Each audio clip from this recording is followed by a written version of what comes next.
Welcome. Welcome to episode 14 of Reading to Mom. My name is Joe, the publisher at Historia Research near Printers Row in Chicago, Illinois. The author's penchant for neologism, or coining new words, is perhaps a window into his mental health. When I first read this chapter title, I immediately wanted to roll my eyes, knowing that this was going to be yet another extended passage on some obscure subject without meaning to anyone except the author. I must admit, though, a kind of perverse pleasure in hearing the author pronounce these new words of his own making in a variety of ways, as if he has no idea how they are pronounced. It is, in a way, something of a tell that he has simply fantasized this entire world history he wishes to share with us. In any case, the chapter is not quite as bad as the title itself, and so please enjoy an author reading to his mom.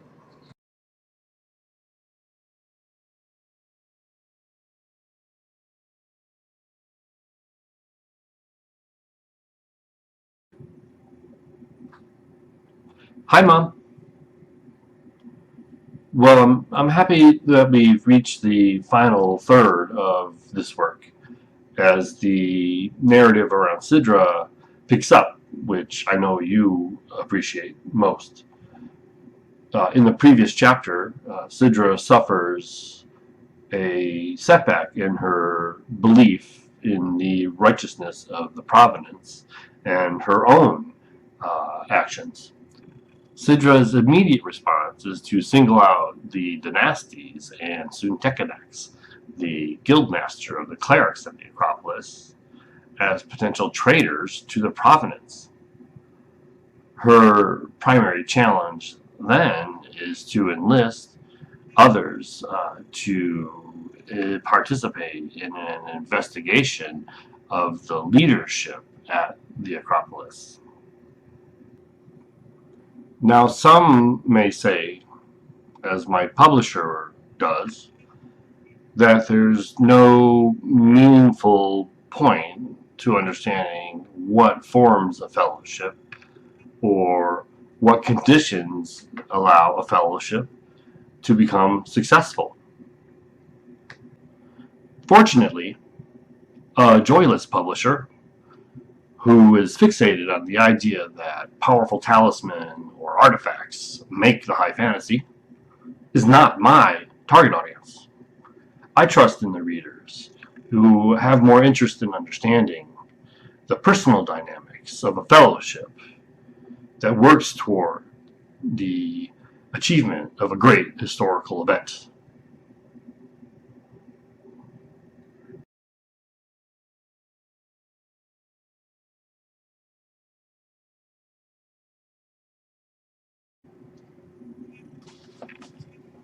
Chapter 13, Syntasso, the End of Assume. Arcane philosophers understood the process to arrange or draw up the classical powers in Assume as Syntasso. For the councils and other executive officials of the Provenance, Syntasso was a relatively simple act. The ruling bodies issued a decree in the public space about the exact nature of the work, the explicit purpose of the Sum, and the terms of the service. Footnote 1. Loron, the gatekeeper, used this method to gather Sidra's first Sum. End footnote. The ruling bodies issued a decree in the public space about the exact nature of the work, the explicit purpose of the Sum, and the terms of the service. Soon after, 5 or 7 arcanists stepped forward to accept the responsibilities outlined in the public notice. Sanctioned by the Provenance, official Syntasso formed easily after arcanists came to expect certain traditions and contractual arrangements in any agreement to work for the councils. Private Syntasso comprised a different order of purposeful fellowship, while seditious Syntasso, as Sidra's possibly was, demonstrably formed an altogether more fiendish and naughty monster. In private arrangements, philosophers upheld honesty as the first principle for the formation of a Sum. The commingling of the classical powers weakened and became vulnerable when Syntasso failed to encompass the full parameters of the assumed scheme. Since arcanists often stake their lives in the combination, even the slightest ambiguity or ambivalence provided grounds for Syntasso to fail in the formation of assume, or, once formed, to dissolve assume. For Sidra, this meant she had to reveal to whichever fellow philosopher she summoned the collected evidence and accusations against the dynasties and the guildmaster of the classical powers of healing at the Acropolis. The key difficulty, however, arose from the selection of classical powers and the collection of personalities to commingle in assume. When organized outside the orbit of the councils of the Provenance or appointed officials, the service to law and social well-being needed to be more explicitly outlined. For instance, no paladin served assume without an explicit and immediate benefit to both law and social well-being in the Provenance. On the flip side, rogues rarely stepped forward to join an official assume that offered nothing more than service to the Provenance. Footnote 2. Rarely did such assumes form outside the guidance of the councils. When the purpose for assume clearly supported the laws and social well-being of the Provenance in general, the purpose may be brought before the councils for consideration. Those two bodies then deliberated the merits and accepted or rejected responsibility for Syntasso. For this reason as well, paladins served in the assumes of the Provenance far more often than in the self-interested and more chaotic assumes of individual philosophers. From Baus, Mind of Arcane Man, pages 277 to 281. End footnote. For instance, no paladin served assume without an explicit and immediate benefit to both law and social well-being in the Provenance. On the flip side, rogues rarely stepped forward to join an official assume that offered nothing more than service to the Provenance. The overall purpose of private Syntasso need not serve either agenda, and in other words, independent assumes often formed for venal and materialistic ends. More or less, arcanists who accepted Syntasso proposed by a fellow arcanist held some personal interest concerning the nature of the work or with the outcome pursued by the assume.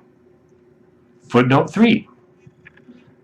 Though joined in common purpose, private interests could undermine the overarching goal of the association. For instance, nearly all private assumes required the skills of roguery, so rogues extracted a steep price. In what came to be known as the Knave's Agreement, nearly all assumes agreed to permit rogues to steal what they may, provided that they did not interfere with the purposes of the Union. Accordingly, rogues may also steal from their comrades. When successful, only the rogue profited from the stolen goods. If caught in the act of stealing, the rogue went unpublished if the rogue adhered to the terms of the Knave's Agreement, i.e., had not violated assumed Syntasso in the attempted theft.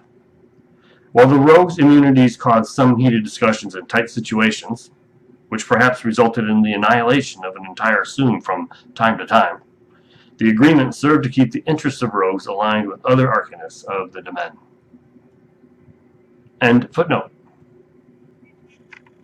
More or less, arcanists who accepted Syntasso, proposed by a fellow arcanist, held some personal interest concerning the nature of the work or with the outcome pursued by the assume. The commingling of interest and powers made for more volatile and tractable groupings of philosophers, but also made possible a wide range of accomplishments and projects the councils were unable or unwilling to address otherwise. For Sidra, my lack of associates at the Acropolis added to the natural difficulties of Syntasso. I knew 4 other philosophers whose personal interests at the Acropolis led them to respond to the public notice of the dynasties when he called for volunteers to meet with the Koboloi. In addition, 2 more, Aj and Tigris, joined their classical powers with my efforts when I had organized the Orga expedition. her first forays into the Lyman yielded her 6 possible candidates, from which 4 could form a assume of 5 classical powers. My one concern is that I need both passionate arcanists if I am to have a well-balanced assume. She scribbled in her journal in reference to Eosh and Matna. The cleric called on Zoe to provide a safe place to hold her meeting. She gave Sidra 7 keys to the front door of a shanty she occupied among the poorhouses of the Acropolis. A side business, Zoe offered. Not all border crossings can be accomplished in a tavern or the Lyman. Sidra invited the 6 arcanists to seditious Sintasso, advising all to dress modestly and instructing each to arrive at different times, the first and last separated by a full hour. She arranged their arrivals in order of the persuasion she deemed necessary. First to arrive was Eosh, whom I had alienated severely when I replaced her with the wizard. The second to arrive was Tigris, whose integrity and dignity will forever be marred by the memory of the fireball he cast at the Orga.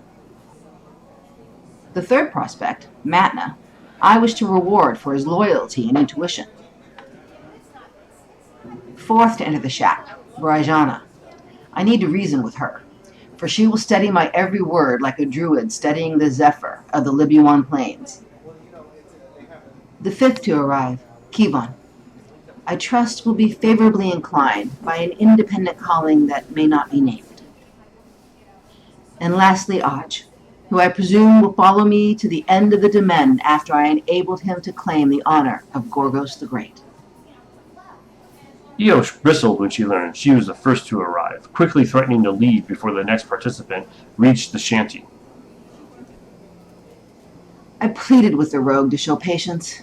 Although my entreaties seemed to fall on deaf ears, before long Tigris arrived with his familiar on his shoulder to calm and entertain the rogue with stories of the great wealth possessed by the wizards of Agrigentum.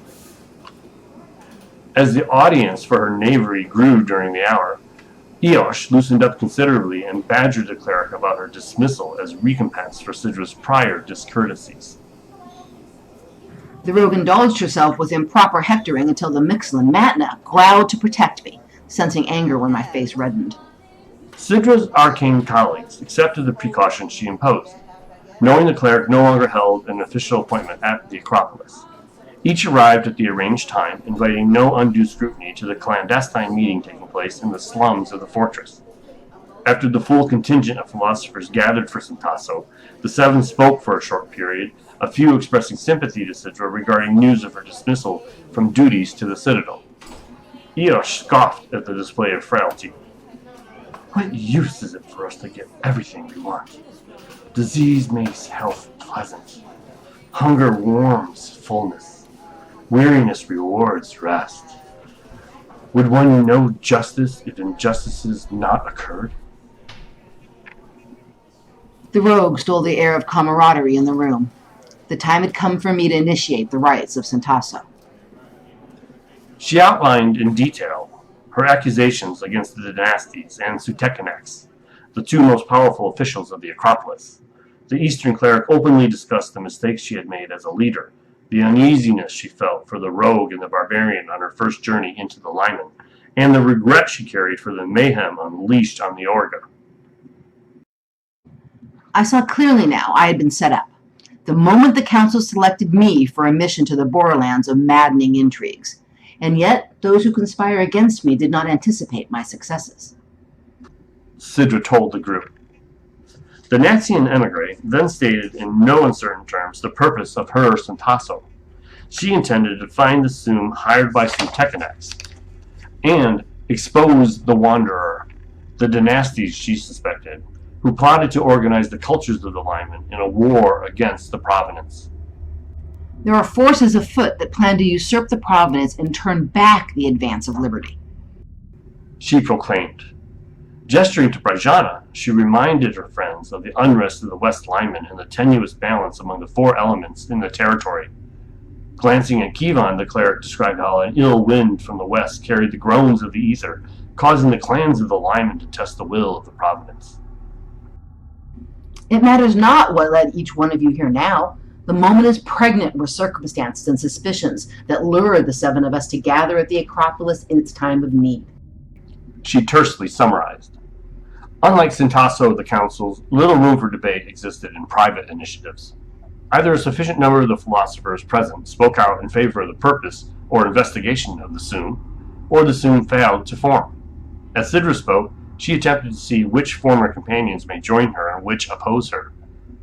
Opposition, of course, deeply concerned her because the accusations against the leaders of the Acropolis may easily be construed as a conspiracy before the law.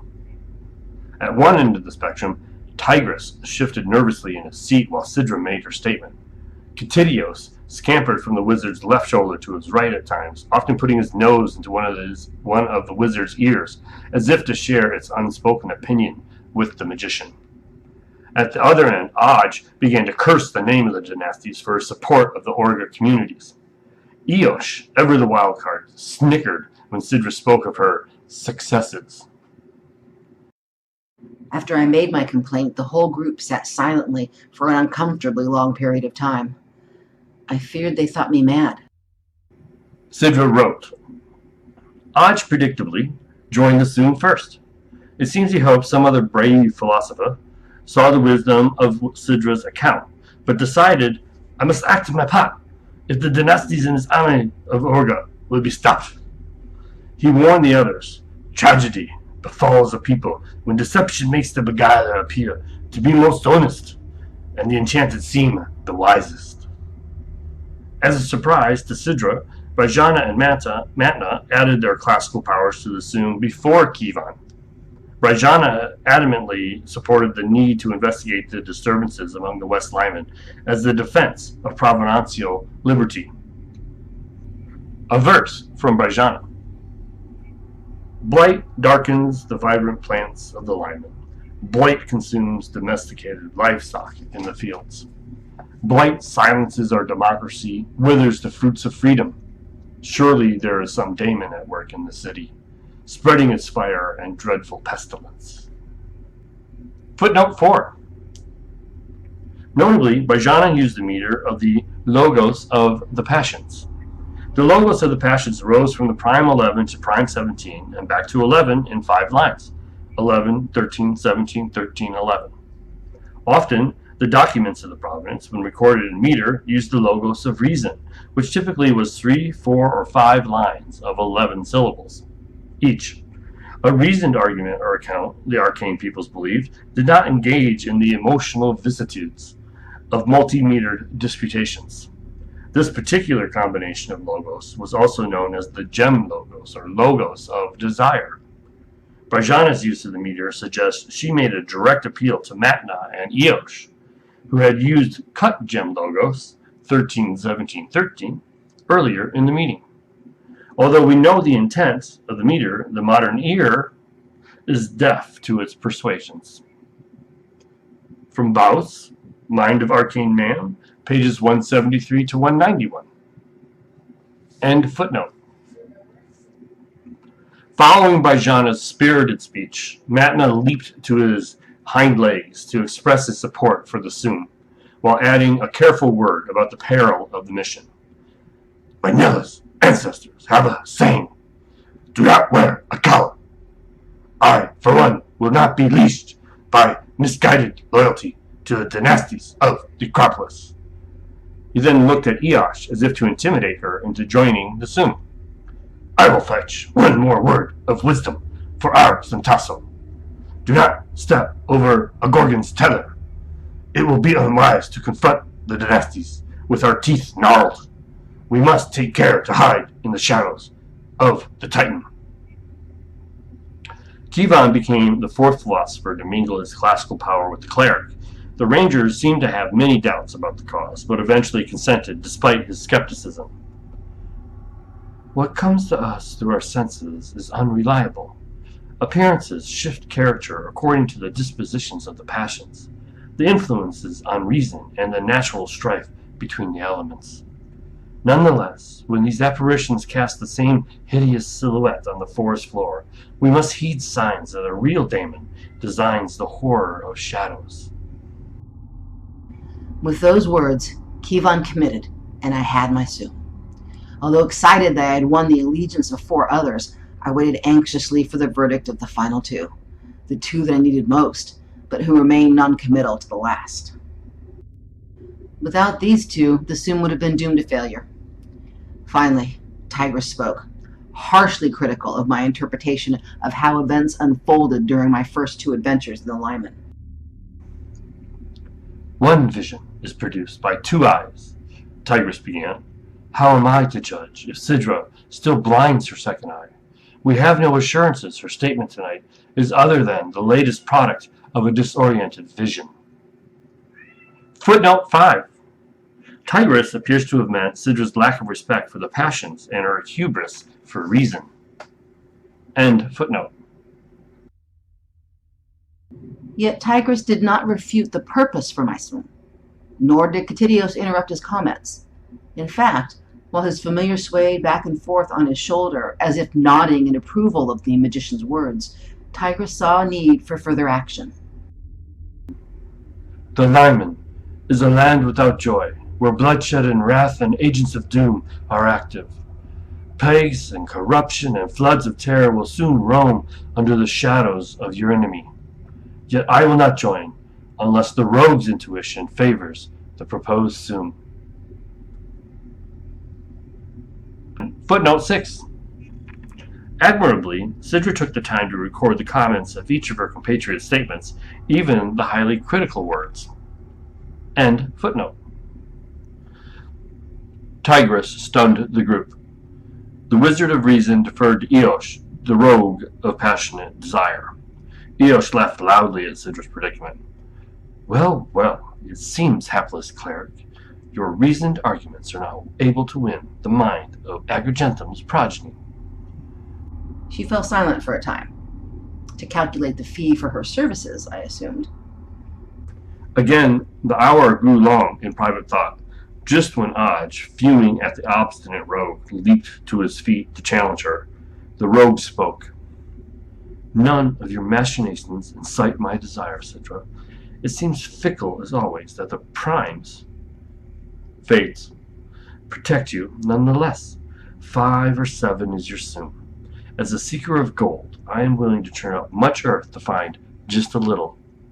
Working with you is akin to digging in solid stone with a length of straw, but you may count me in, provided that I am afforded the usual price. Eosh referred to the Knave's agreement, permitting her to decide the value of whatever she succeeded in sealing unbeknownst to the rest of the group. I suspect my friendly adversary expected me to hesitate or object to her terms, so that she could expose my lack of fidelity to the roguish nature of Sintasso that I had actually proposed. To her chagrin, I quickly agreed to her terms. I had not anticipated that all 7 members would join the Zoom, given its purpose.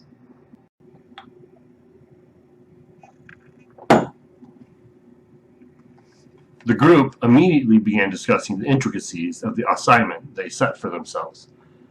Prior work together put their current association at risk. Since Sidra cautiously questioned her ability to hold a group of 7 philosophers together without ceaselessly bickering, she indicated 2 members of the Zoom would have to remain behind at the Acropolis at all times. While 5 traveled, I instructed, the remaining 2 would make appearances at the public spaces of the Citadel and speak of meetings with the others as a means to deflect attention from our absences. The Zoom also considered their options to move in and out of the Acropolis freely and without attracting the notice of the dynasties. Here, Eosh's connections provided an exceptional advantage. Her work along the Lyman required her to slip in and out of the fortress without an entry in the logs. She knew sentries who worked at the gate at night who would provide the group safe passage in and out of the Acropolis. Sidra mentioned in her report to the council. The price seemed unusually cheap, but I figured the rogue knew the ins and outs of her profession. The rogue's contact demanded advance notice, so the Zoom could not leave until at least 3 nights passed. Lastly, Sidra determined which members of the new Fellowship of Classical Powers went into the alignment and which remained behind. As the leader, Sidra of course headed the expedition to the alignment, while her adherence to the rule of the balance soon went unstated. Eosh and Matna filled the 2nd and 3rd positions, by necessity. As passionate arcanists with frequent business outside of the Acropolis, their absences drew less attention. Despite the fact that Matna had a keen sense of smell for tracking, Sidra announced Kivon as the 4th member of the Zoom on the mission to find the merchant. The scent of the Master Cleric's Zoom will be faint after 2 months, and we will need the skill of rangers. Lastly, although she knew the Zoom mercenaries traveled with the Druid, Sidra asked Tigress to fill the 5th post. She reasoned No doubt the enemy soon will have a sorcerer at their side. Aj objected to his relegation to the Acropolis. In the presence of others, Sidra was not able to calm her fighter. In private, she later confided to him. She trusted he was the only person at the Acropolis who opposed the threat of the Orga against the Provenance. I need you, my friend, to monitor the taverns and inns for signs of the mercenaries and their co-conspirators. Rajana was more accommodating. Sidra instructed the druid to take wing at night to watch for Suntekanax's mercenary druid in winged form, who paid surreptitious visits to the guildmaster. The two together ensured the Soom had an eye on the ground and an eye in the air to spy on the conspirators at the Acropolis. Her new constellation of classical powers commingled. The cleric ended the initiation to Sintasso and advised her comrades to make preparations for their adventure. The Soom of 5 Arcanists departed 3 nights later, straight through the main gates. As it turned out, Eosh's contact was none other than Oron, the gatekeeper.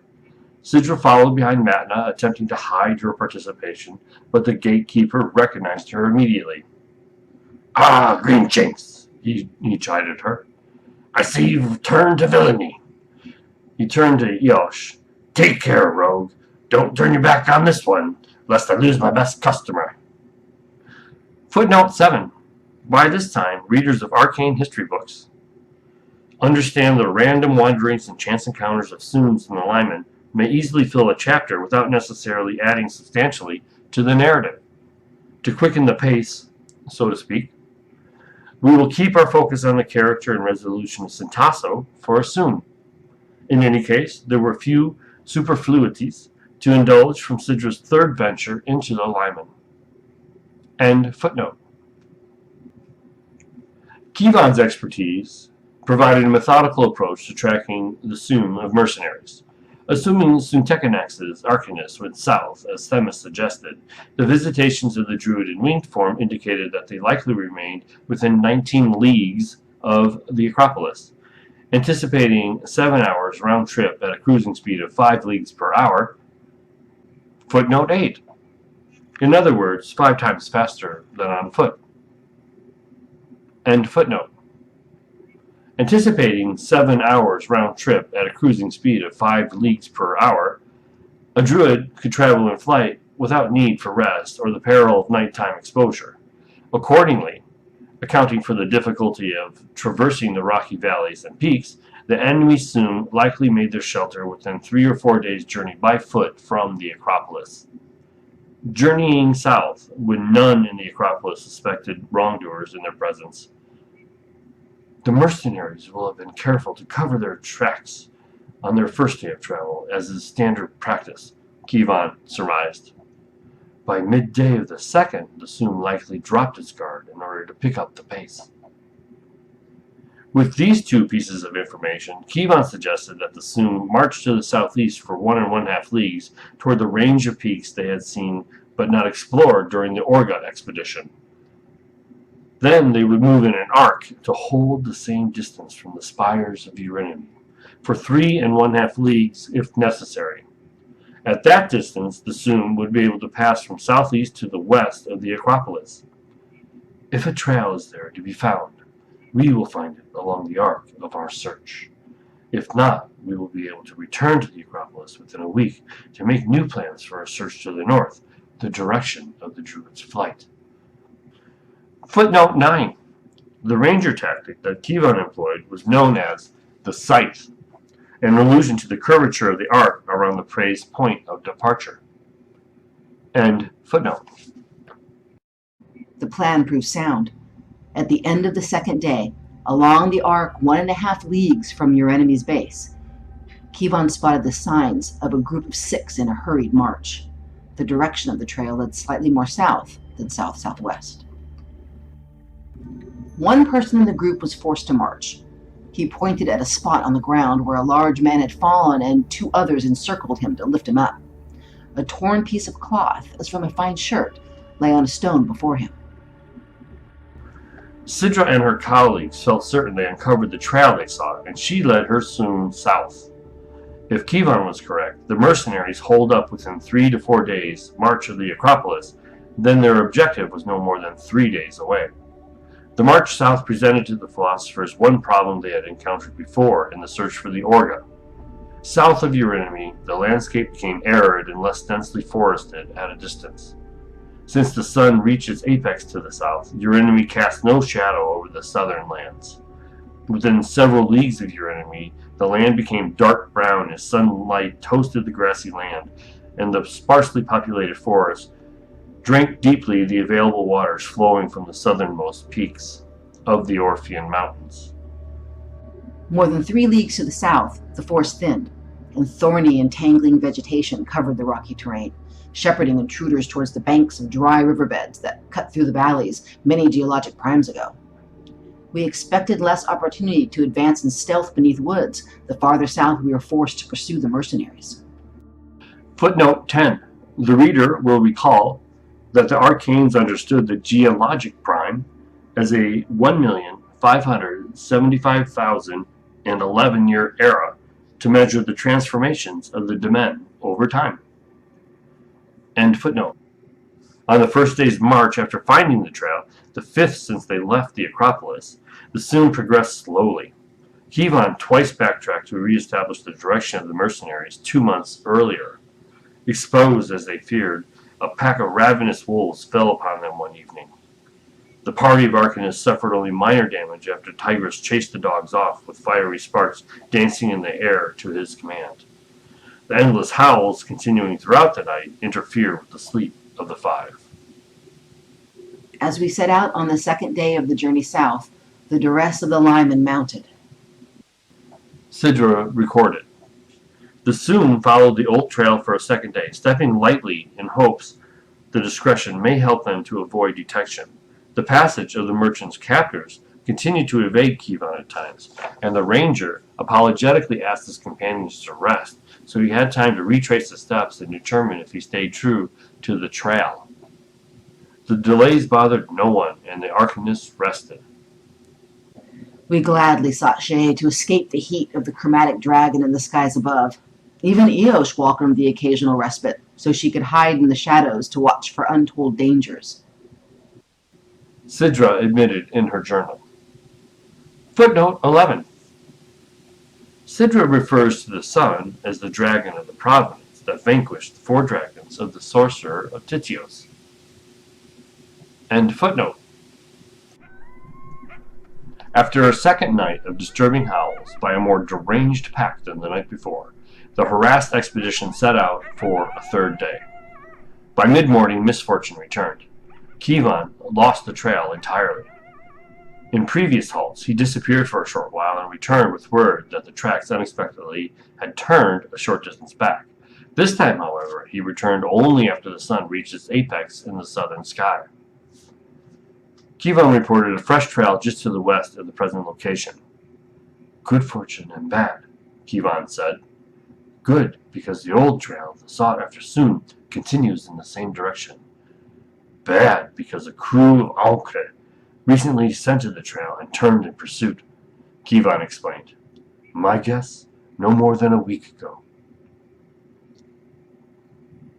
The ugly, guttural phonetics of the name ogre in certain modern languages retains a significant trace of the arcane labels for the arcane beasts, homophagos or criophagos. Both terms meant flesh-eating carnivore, and the flesh in mind was the flesh of the peoples of the Provenance. Both names also called to mind the horrifying sounds of the ogres while chewing on the raw bones and meat of their victims. Homo, the distasteful hum an ogre made while masticating on the flesh of humanoids, and kreh, the sound the arcane peoples heard when humanoid bones snapped in the powerful jaws of an ogre, combined to form the late arcane name for the beasts, Ancre. Footnote 12. Those 2 hominins combine as Ancre, the second O dropped to give us the modern phonetic ogre, with the M and the K aligning to create the guttural G sound. The etymology escaped scholars for many millenniums until Golden Age researchers rediscovered the word in a Minoan text from an ancient Middle Age library built along the shores of the Lusanian Sea. In Mina Baldegger, Okra, an Arcane Civilization, published in Chicago, 743 of the Golden Age, pages 5 to 7. End footnote. Omo, the distasteful hum an ogre made while masticating on the flesh of humanoids, and kr, the sound the arcane peoples heard when humanoid bones snapped in the powerful jaws of an ogre, combined to form the late arcane name for the beast, Ankre. Initially, scholars incorrectly regarded Ankre as a culture of the linemen, with political and social orders akin to the Provenance or the Orga. Ankre combined into small collectives known as crews, but the crews were rudimentary, much like a pack of wolves or hyenas. In fact, all evidence points to the conclusion that the Arcane Age ogres more rightfully belong classified with the magical beasts of the Lost Era. Like other magical beasts, Ankre possessed an innate ability for particular feats of a classical power. Among Ankre, those powers divided cleanly as gender differences. The male ogres were brutish barbarians who sought dominance over their crews, and failing that, over weaker prey, whereas the female ogre channeled the elements of sorcery. Typically, Ankre's innate taste for the classical powers was rudimentary, but on occasion young Ankre with great talent reached adulthood. Footnote 13. If not for the brutishness of the male ogres, Ankre may have grown in population and power to dominate the men. Male ogres often killed young offspring, their own or others, when they sensed the youth may possess extraordinary powers. This tended to retard the advancement of Ankre as a whole, since infanticide, artificial selection qua natural selection, favored reproduction of weaker and weaker runts among the Ankre. Young female Ankre suffered the most, since their fathers and uncles tended to slaughter all female Ankre who demonstrated an innate facility in sorcery before reaching puberty. Gender inequity and a general evolutionary drift to intellectual dullness slowly led to the near extinction of Ankre during the Arcane Age. See again, Mina Baldegger, on pages 223 to 229. End footnote. Typically, Ankre's innate taste for classical powers was rudimentary, but on occasion young Ankre with great talent reached adulthood. The original error of scholars stemmed from the apocryphal attribution of speech to Ankre. During the Arcane Age, many texts quote ogres uttering 2 to 3 words, always in poor syntax, such as "me hunger" or "crush you." Anatomically, however, modern scientists have determined Ankre lacked the development of suitable vocal cords and the social cognition to function at that level. In fact, the crews communicated with each other through a common set of grunts that indicated emotional distress or excitement, similar to the barks and howls of carnivore scavengers. The tone, pitch, emphasis, repetitiveness, etc. carried the message of the arcane ogres, but their enunciation failed to combine phonetically into the meaningful syntax of a language. Modern research thus categorizes Ankre as magical beasts akin to the griffins, gorgons, and wyverns common to the age. Their humanoid appearance aside, Ankre remains collected by anthropologists closely resemble the wild beasts of the arcane forests. Footnote 14. The largest collection of Ankre remains is held by the National Museum of Arcane Archaeology and Classical Wisdoms of Peru, in Lima, Peru, established in 743 of the Golden Age. The Quello collection is particularly rich with the skeletal remains of ogres collected from various archaeological digs in what was once the Domain. End footnote. Kievan counted 3 separate pair of Ankre tracks, in pursuit of the mercenary Soon. He guessed these Omkre must be half starved to follow an old trail of Arcanists. If the mercenaries were holed up in a nearby hideout, the Soon must move quickly to intercept the ogre crew. 3 hungry Omkre will easily enough overwhelm 5 philosophers in a defenseless wilderness, Kivan warned. As Omkre threatened to consume the answers Sidra desperately needed, her Soon was forced to quicken its pace to intercept the carnivorous hunters. The third hour after we discovered the signs of Omkra, we sighted a large rock formation in the rocky terrain that stood erect like a chimney in the mountainside. As we crested the prominence, a valley oasis appeared before us. A structure of stone architecture from a distant logos of the primes peeked through the foliage of the valley. The faint cries for help rose above the canopy, broken only by the wild grunts of Omkra. The commotion below, Kivan advised, indicated the ogres were not wary for intruders. The circumstances permitted us to rush down the hillside through the underbrush. When we reached the outskirts of the old community, we stopped to crouch behind the crumbled remains of the village walls. Kivan motioned to a large ruin near the center of the long-abandoned village, in the direction of the grunts and cries. Just then, a terrible clang echoed through the abandoned homestead. The clamor resounded several times, and I ordered him and Eosh to scout ahead of the group to scope the situation. Footnote 15.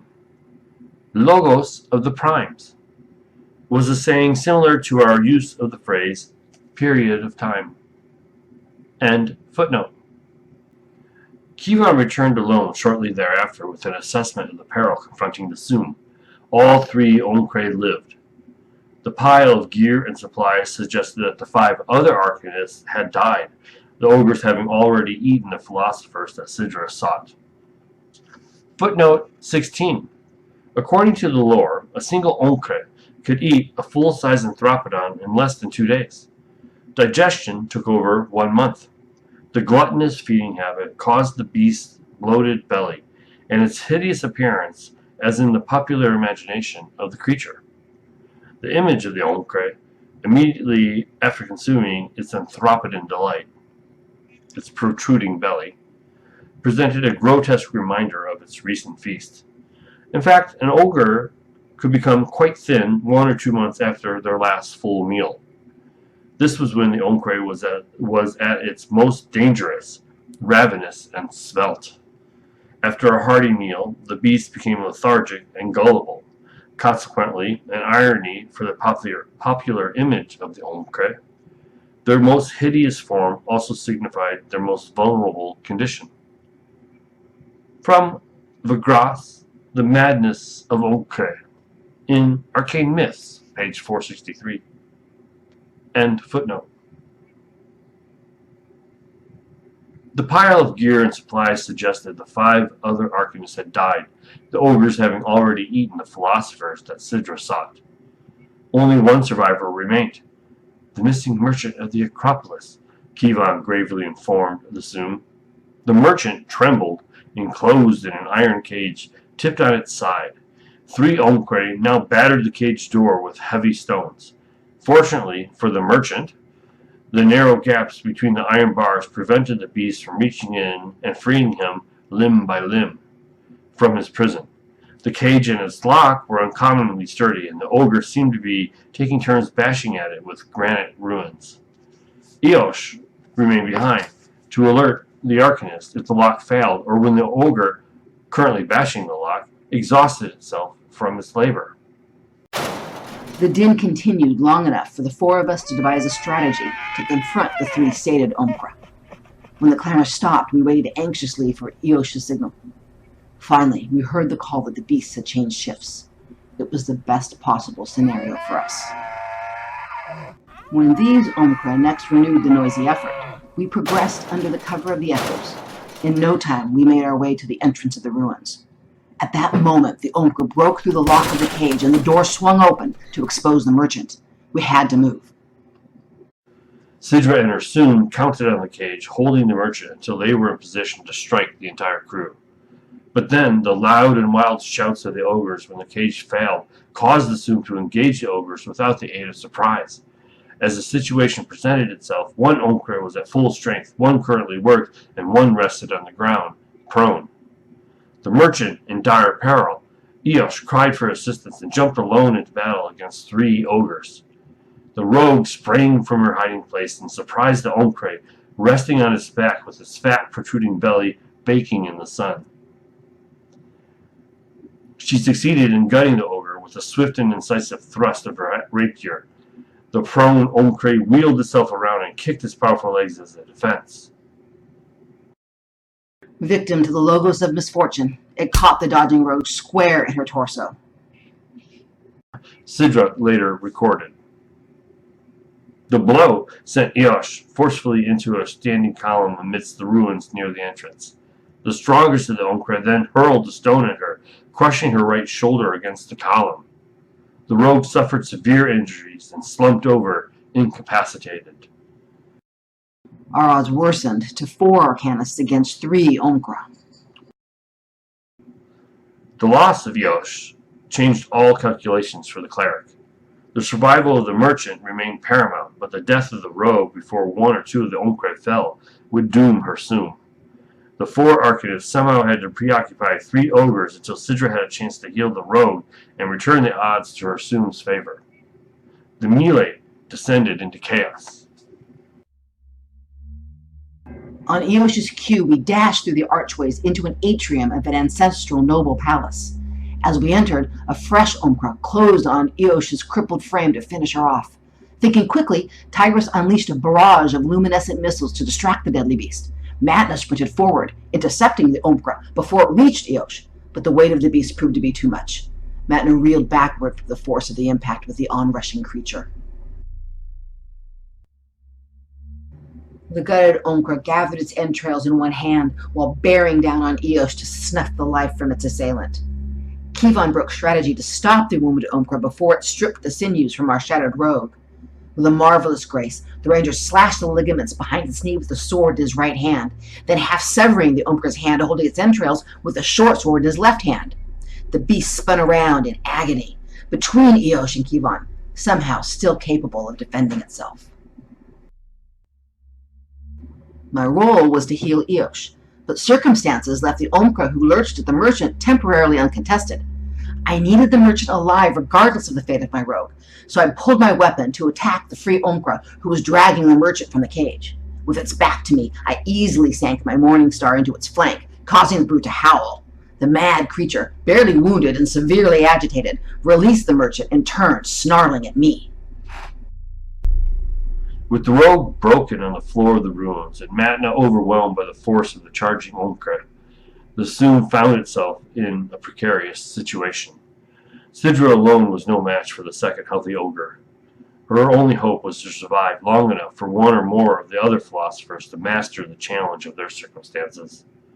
Cautiously, with Catidios on his shoulder in a defensive posture, Tigris chanted in his elvish tongue a second time, but whichever spell he sought to cast failed to face the fiercest of the 3 Omkra. Matna, after regaining his footing, stood tall before the monster. He swung his stirraxe, but the Omkra blocked the blow, and the blade glanced off the thick skin of his thigh harmlessly. Striking back at Matna as the stirraxe struck the stone floors of the ruins, the Omkra landed a clumsy punch. Sidra continued. The Omkra I faced quickly grabbed the large stone it used to break open the cage. I could not defeat the creature on my own, so I took a defensive stance to minimize my injuries. Fortunately, the Omkra seemed confused by the sudden confrontation and carelessly smashed the stone into my shield. I countered with my weapon, hitting its hand and knocking the stone from its grasp. I backed up to draw the beast from the merchant and closer to my comrades. Kivon was not so fortunate. The injured Omkra became so enraged that it forgot its anguish. Smartly, it flung the blood and entrails from its half-severed hand at Kivon, who was unprepared for the monstrous attack. With its good hand, it seized a large piece of wood from the ground beneath it. Blinded by the blood and the filth in his eyes, Kivon fell to his knees beneath the forceful blow of the Omkra's club. With two philosophers prone on the ground, the moment appeared to be rife with disaster for the Soom. Sidra was unable to disengage her ogre without exposing her back, undefended. Matna and Tigris distracted the largest ogre effectively, but the tandem was not close to gaining the upper hand in combat. The battle was lost. I watched, horrified, as the injured Omkra raised the club above its head to smash Kivon's skull into fragments. Despair nearly overwhelmed me as the club reached its zenith.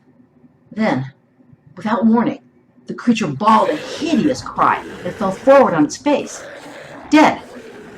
There, behind it, stood Eosh, as if risen from the elements, her rapier impaled into the Omkra's back to the hilt.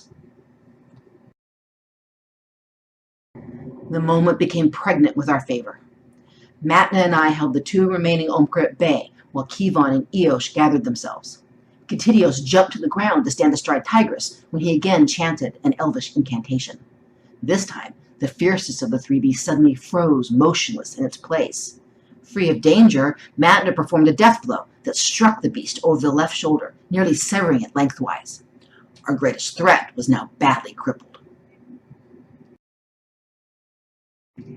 While Matna and Tigris vanquished their foe, Kivon and Eosh hobbled to my defense. At long last, I was free to heal my Soom.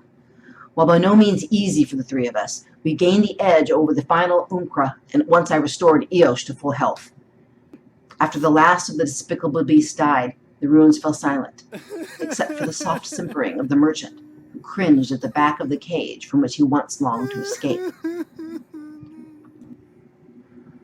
Footnote 17. While of course the modern understanding of the link between a magician and familiar is incomplete, it appears that when a familiar physically distanced itself from its magician, the physical separation enhanced the offensive power of the spell's cast. Whereas Tigris' prior spell had failed to affect the magical beast, Katidios' selfless act by distancing himself gave him, the magician, the power to stay an Omkra. End footnote. The tide of the battle seemed to go against the Soom at every stage, but they emerged alive, if badly battered. Sidra, astonished at the turn of events forced by Eosh, questioned how she gathered her strength and will to re-enter the fight. Greater doom rewards the greater destiny. I desire, the rogue added, claiming her own fate, more than an ignominious death at your side, Sidra.